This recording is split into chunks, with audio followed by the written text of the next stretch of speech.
नमस्कार दोस्तों।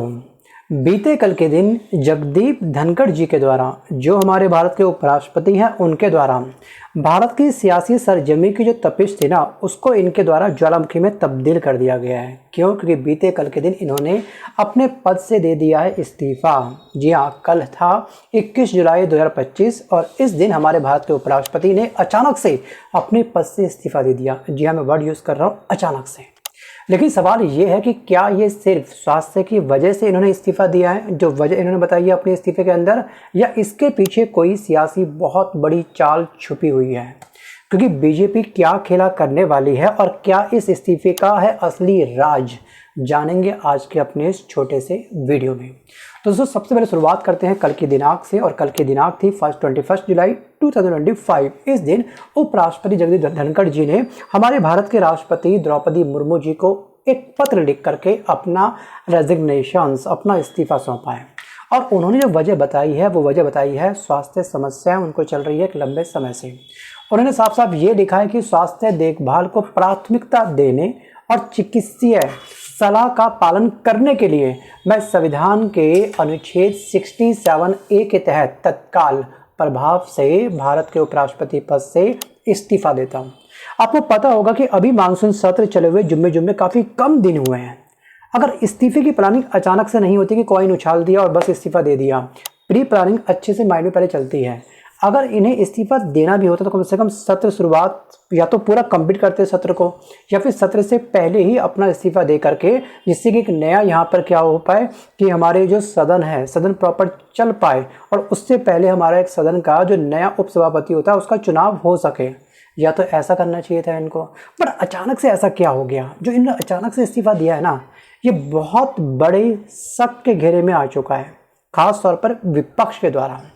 क्योंकि इन्होंने तो सिंपल अपना इस्तीफा दे दिया है, और धनखड़ जी का जो कार्यकाल था ना, एक्चुअली वो 10 अगस्त 2027 तक का था, यानी कि अभी मोटे मोटे 2 साल से ज़्यादा का समय बाकी था।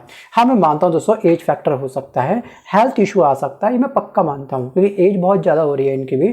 सो गाइस, और यहाँ पे ना ये ऐसा करने वाले, मतलब कि अपने समय को पूरा ना करते हुए उससे पहले ही, मतलब कि अपने कार्यकाल से पहले ही इस्तीफा देने वाले तीसरे भारत के उपराष्ट्रपति हैं।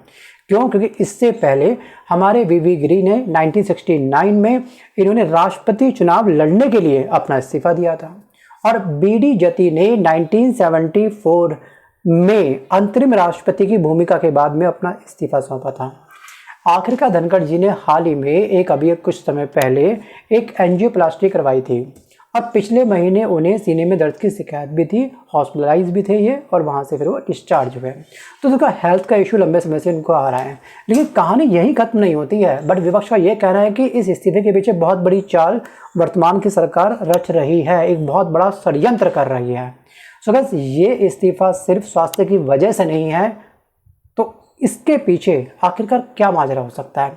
विपक्ष ने अपना तर्क रखा है। तो विपक्ष ने इस इस्तीफे को लेकर के सियासी बवंडर खड़ा कर दिया, और बवंडर खड़ा करने की थोड़ी बहुत वजह भी पक्का है। वो वजह ये है कि अपने इस्तीफा देने से चंद घंटों पहले उन्होंने विपक्ष से ये वादा किया था कि ऑपरेशन सिंदूर को लेकर के वो चर्चा परिचर्चा इस सदन के अंदर पक्का करेंगे। लेकिन अचानक से ऐसा क्या हो गया? चंद घंटों बाद उन्होंने डिसीजन ले लिया कि भैया मैं अपना इस्तीफा देता हूँ। एक्चुअली कांग्रेस के जो दिग्गज नेता है जयराम रमेश ने साफ साफ ये कहा है कि ये इस्तीफा जितना चौंकाने वाला है उतना ही अकल्पनीय है। वजह ये है कि यहाँ पर मैं शाम 5 बजे तक धनखड़ जी के साथ था, ये कहा है कांग्रेस के दिग्गज नेता जयराम रमेश जी ने।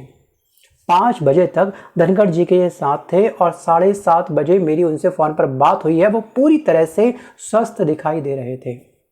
अगर हेल्थ से संबंधित अगर आपको रेजिग्नेशंस का या फिर अपना इस्तीफा देने का फैसला लेना होता है ना, तो आप पहले से ही थोड़ी बहुत प्री प्लानिंग कर लेते हो। यार, इस मंथ के बाद ना मैं बस काम नहीं करूँगा, मैं करूँगा कंप्लीट अपना रेस्ट, जो डॉक्टर ने मुझे इंस्ट्रक्शन दिया उसे मैं करूँगा फॉलो। बीच में सदन अभी स्टार्ट हुआ है, मानसून सत्र बस तीसरा दिन खुल हुआ है, अचानक से मैं अपना इस्तीफा सौंप रहा हूँ। तो इस तरह से क्या होगा कि मानसून सत्र भी क्या होगा, बुरी तरह से डिस्टर्ब हो सकता है। और वहीं पर कांग्रेस का यह दावा है कि जयराम रमेश ने यह कहा है कि धनखड़ न्यायपालिका से जुड़ा कोई बड़ा ऐलान करने वाले थे, जिसके चलते उनका इस्तीफा हुआ है। वो न्यायपालिका से संबंधित ऐलान ना कर सके, इसलिए उनके ऊपर एक दबाव डाला गया है कि तुम भैया एक काम करो, अपना इस्तीफा सौंप दो। और वहीं पर जो इमरान मसूद हैं, इनका ये सवाल है कि सिर्फ 1 घंटे में आखिरकार ऐसा क्या हो गया भाई, धनखड़ को अपना इस्तीफा देना पड़ गया। और जो कुंवर अली दानिश है, इन्होंने एक ट्वीट किया था और उन्होंने अपने ट्वीट में साफ साफ ये लिखा है, ये दावा किया है कि ये इस्तीफा आरएसएस और बीजेपी के दबाव में किया गया है और शायद उत्तर प्रदेश के जो मुख्यमंत्री हैं योगी आदित्यनाथ को उपराष्ट्रपति बनाने की तैयारी हो रही है। ये कुंवर अली दानिश ने ये अपना ट्वीट किया है। क्या ये सचमुच बीजेपी का भी मास्टर प्लान है या फिर विपक्ष बस केवल सियासी हवा तैयार कर रहा है बस? क्योंकि अब ना अगर हम देख रहे हैं बीजेपी का दृष्टिकोण क्या है, चलिए कांग्रेस ने क्या बोला, क्या टीका टिप्पणी करी, वो हमने जाना, बट जो बीजेपी का दृष्टिकोण है, यहाँ पर बीजेपी की तरफ से अभी तक कोई आधिकारिक बयान नहीं आया है। सच कहूँ तो अब कोई भी सोशल मीडिया प्लेटफॉर्म देख लो, इस पर बीजेपी ने अपनी कोई भी पॉइंट ऑफ व्यू अपना तैयार करके नहीं दिया। लेकिन कुछ सांसदों ने यह भी कहा कि सरकार को धनखड़ के इस्तीफे का अंदाजा था, बट सोमवार को यहाँ पर संसद में टॉप मंत्रियों की लगातार मीटिंग पे मीटिंग चल रही है और पीएम की एक खास बैठक ने सियासी गलियारे में चर्चा छेड़ दी है। क्या बीजेपी कोई बड़ा बिल लाने की तैयारी में थी जिसके लिए धनखड़ का इस्तीफा काफ़ी ज़रूरी था, या फिर कुछ और? सवाल बहुत सारे दोस्तों हमारे माइंड में अब चल रहे हैं। बीजेपी आखिरकार क्या खेला करने वाली है? अगर हम देखें तो दोस्तों, उपराष्ट्रपति का चुनाव ना 60 दिनों के अंदर होना बहुत ज़रूरी होता है। तब तक राज्यसभा के जो वर्तमान में जो उपसभापति होंगे ना, वो होंगे हरिवंश नारायण सिंह, ये कार्यवाहक सभापति होंगे। और उपराष्ट्रपति का चुनाव दोस्तों लोकसभा और राज्यसभा में जो सांसद होते हैं वो करते हैं इसका चुनाव। मतलब कि लोकसभा में 543 मेंबर हैं, राज्यसभा के अंदर 245 मेंबर हैं, जिसमें 12 मनोनीत भी शामिल हैं। अब इसमें क्या होगा कि एनडीए का बहुमत है मैक्सिमम, यानी कि अगला उपराष्ट्रपति बीजेपी या फिर सहयोगी दल का ही होगा, ये तो पक्का है। और इसके चुनाव की क्या प्रक्रिया होती है उसका स्क्रीनशॉट मैं आपको अटैच कर दूंगा। वीडियो को पॉज करके आप लोग अच्छे से एक बार पढ़ लीजिएगा। आपको भी आइडिया होना चाहिए कि आखिरकार भारत के उपराष्ट्रपति का चुनाव किस तरह से किया जाता है, उसकी क्या कैलकुलेशंस होती है। इसको आप अच्छे से पढ़िए, वीडियो को पॉज करके प्लीज। मैं मेरी शपथ से दूर नहीं भग रहा हूं, पर मुझे जो आज मैंने देखा है, जिस तरीके का व्यवहार सदस्य ने किया है, शारीरिक रूप से किया है, यहाँ बैठने में अपने आप को सक्षम नहीं पा रहा हूं। मैं दुखी मन से नमस्कार।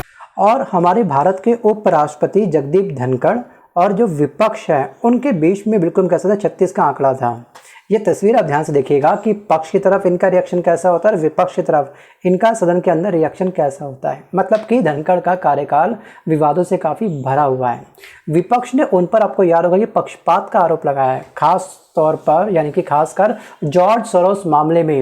1 दिसंबर 2024 में विपक्ष ने उनके खिलाफ अविश्वास प्रस्ताव लाने की कोशिश की थी, लेकिन बहुमत न होने की वजह से विपक्ष की जो मनोकामना थी वो क्या हो गई, नाकाम हो गई।